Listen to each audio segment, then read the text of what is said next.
Right. Good afternoon.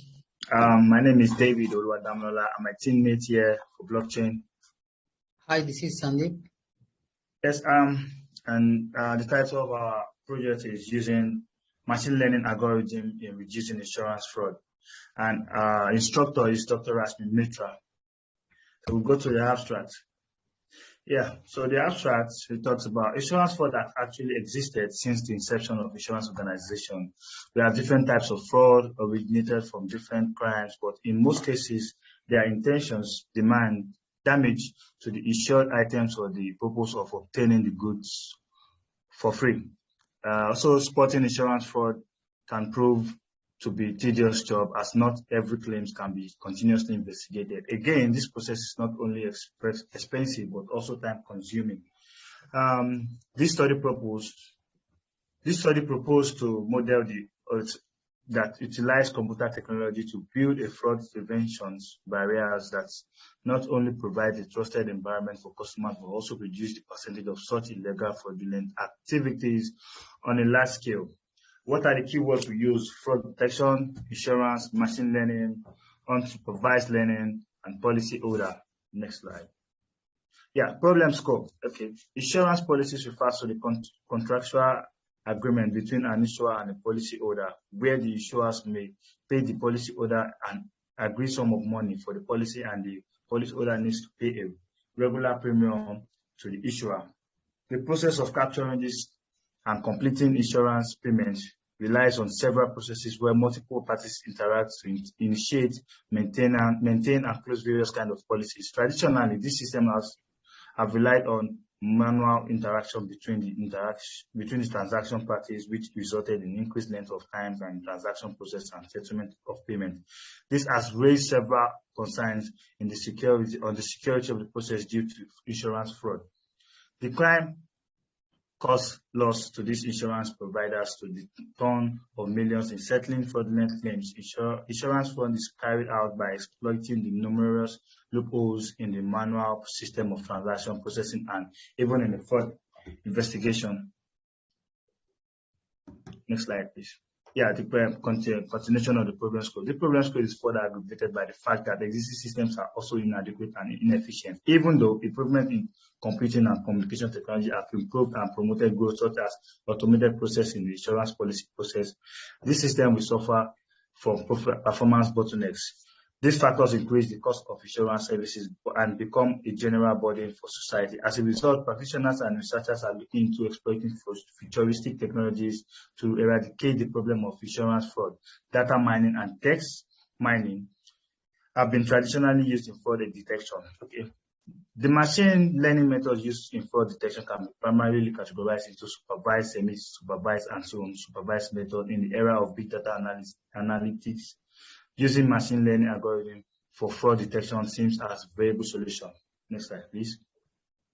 And then the problem solution. Yeah, this project proposed to use machine learning to automate the insurance claim process to help identify fraudulent claims. This will help improve the face of insurance services and increase customers' trust in the insurance sector. This method will be able to identify potential cases of fraud with a high degree of accuracy, since it will help develop heuristic that can point out typical characteristics of fraudulent claim. This model is built on machine learning and data mining. Machine learning and data mining technologies are more recent advanced in technology. These technologies have methods such as clustering, classification, regression, and prediction. This method uses mathematical algorithms to point out possible evidence of fraud from available financial data collected issuers.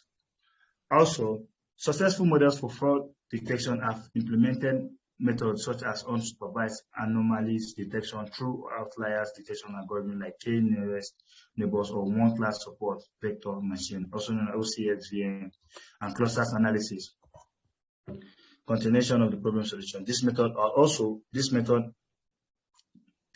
also rely on big data analysis technologies, which are available to various organizations today. Many organizations and businesses have adopted computerized information systems to increase their productivity and efficiencies of operation. As a result, these organizations collect huge amounts of data, collectively referred to as big data. This data is then leverage using data mining algorithms to provide useful knowledge for enterprises to improve their operation and increase profit.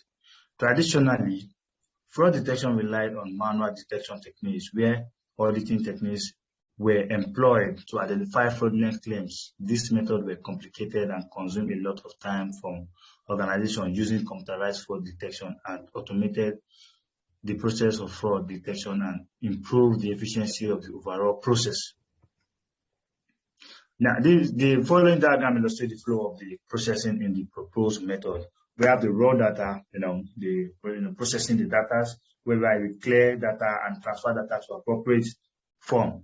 When they move to data splitting and scaling, whereby we divide data into train, validation, and test that, and then we scale features of result set.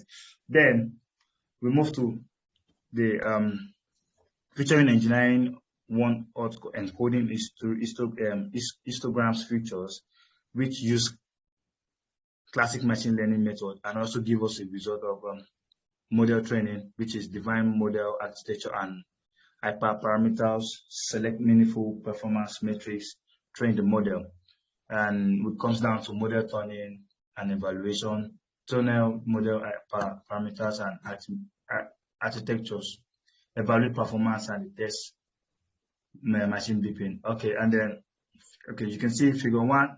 Okay, yeah, this is okay. Thank you. For figure 1, you see the workflow of the prediction method for classic machine learning and deep learning. The development of machine learning models requires accurate features engineering, whereas deep learning models can handle unstructured categories, sequence without sophisticated processing, and thus we can skip this feature engineering step. The next slide. Now, these are the proof of work for our code as requested by our professor. You can see this, the workspace. We see the files here, and the program solidity we use is 0.05. Then we import the libraries and everything is here. Next slide, please. This is the continuation of the proof of work. As you can see, all the codes being written. Next slide. Yeah, the proof of work is still here where we did the compile BC claims and then to see our codes. Next slide, please. Then this is part of the codes we added, to make the work possible. Next. And this is still talking about the codes, the mapping, the address, the vint, mapping address and likes. Next slide, please. And proof of work again. More of it, just to show how we worked on it. Next. Yeah, still under the proof of work codes. It's obvious that we do more functions here. You see the functions. Next. And then see more of the codes, contract token, public data supply and likes. Next. So this is it. Then next. So after when we're done, we did the run, we compile, see the results. Next. So these are the requirements we use for this project. We used the Remix, Ethereum IDE. We can also use Jupyter Notebook and Google Colab. And we use the database downloads from Cargo named and Query CVS. Next.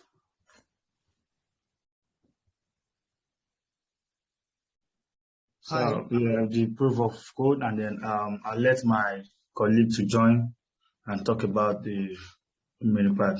Okay, you can go on. Hi, Professor. We have used these are the requirements for our project. We have used the Remix to run our code, and we have the dataset credit.csv file, and then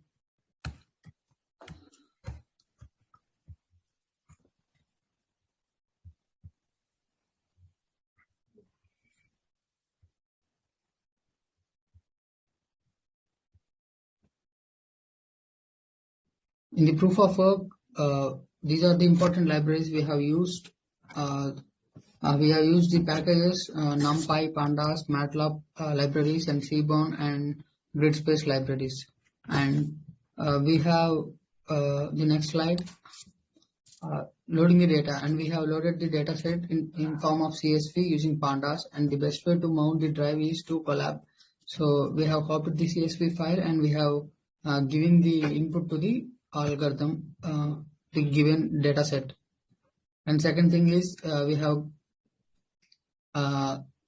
given the headers to the data and grab a peek at the data and data dot head function. This is a method to call the data and read the data. And this is the output how we got in the 13 dimensions. Only 14 dimensions are visible, and we need to move the menu bar so that we can get all these other dimensions also. And the next slide, describing the data. We have processed the data in such a way how all the negative data and useless data and which is data is not full, we have removed all the data and we have used all these functions, and data is shaped in a proper way. And after that, this is the output and the time which it takes to process the data, and these are the total count, and this is the version 1 and the amount of data and the classes. There are many other attributes and features, and we have did the statistical value, what is the count and what is the mean value, what is the standard mean, what is the minimum, and we have divided it into a quarters and 25%, 50%, 75% and maximum data, and it has given in form of a matrix value. It goes into 31 columns. And then we have, and what happens if the imbalancing in the data, like we have processed the data in such a way, we have used the functions and the classes. So we have used different fraud classes into the data sets, and we have separated fraud as declared to be 1 and valid to be as 0.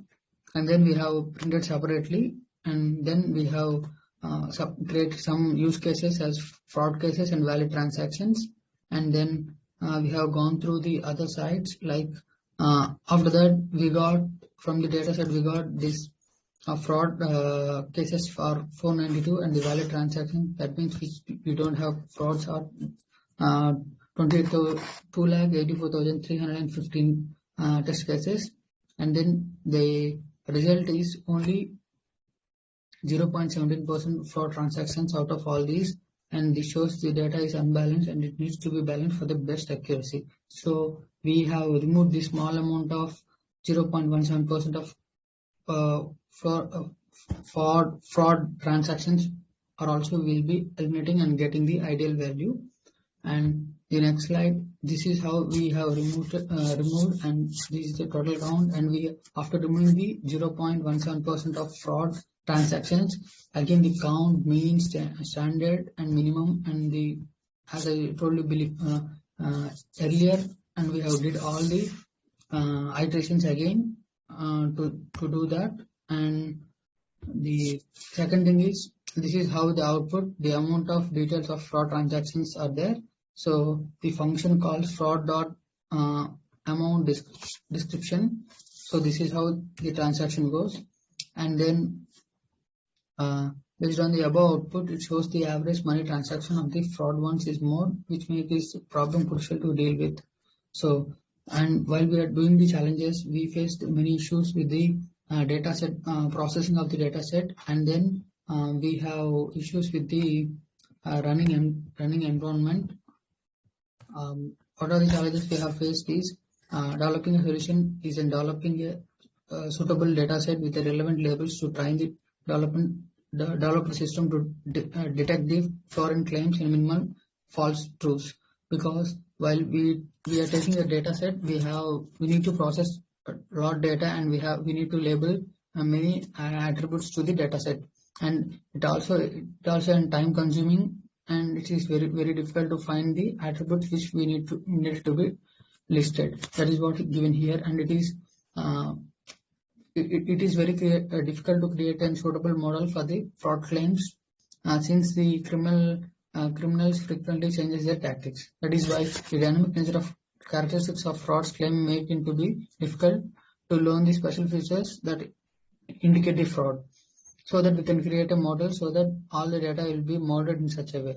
And it is very difficult to find the estimate of a fraud claim with an absolute of analytic. The challenge is to develop a specific set of characteristics that can guide algorithm in detecting fraud claims. This hence using the supervised model to detect the fraud claims. So that we have given the solution in such a way to avoid these issues, to unlabel the data in an appropriate way, to develop the relevant labels from the data to be used in a training model to detect the fraud claims, to maximize the rate of detection of the true positives and reduce the rate of false positives. The supervising learning requires the labels to be formed from the basis of learning of the detection algorithms. So we have used the K vector detection algorithm, and the labels are useful in the guiding the parameter optimization. The problem is the cost, time, reliability, and the manually generated labels. So, and the conclusion is the project purpose of this use machine learning to automate the insurance claim, to process the identify frauds claims. This will help to improve the image of insurance services and insurance companies, to increase the customer confidence in the insurance industries. When the implementing these technologies helps the insurance companies to identify the genuine and fraud claims. The model hardness of the power of data mining to uncover the hidden patterns or anomalies in the financial data that can be examined and verified against the characteristics of fraud claims. The project provides the researchers with a research frontier to improve the methods and come up with an efficient way and to solve the problems.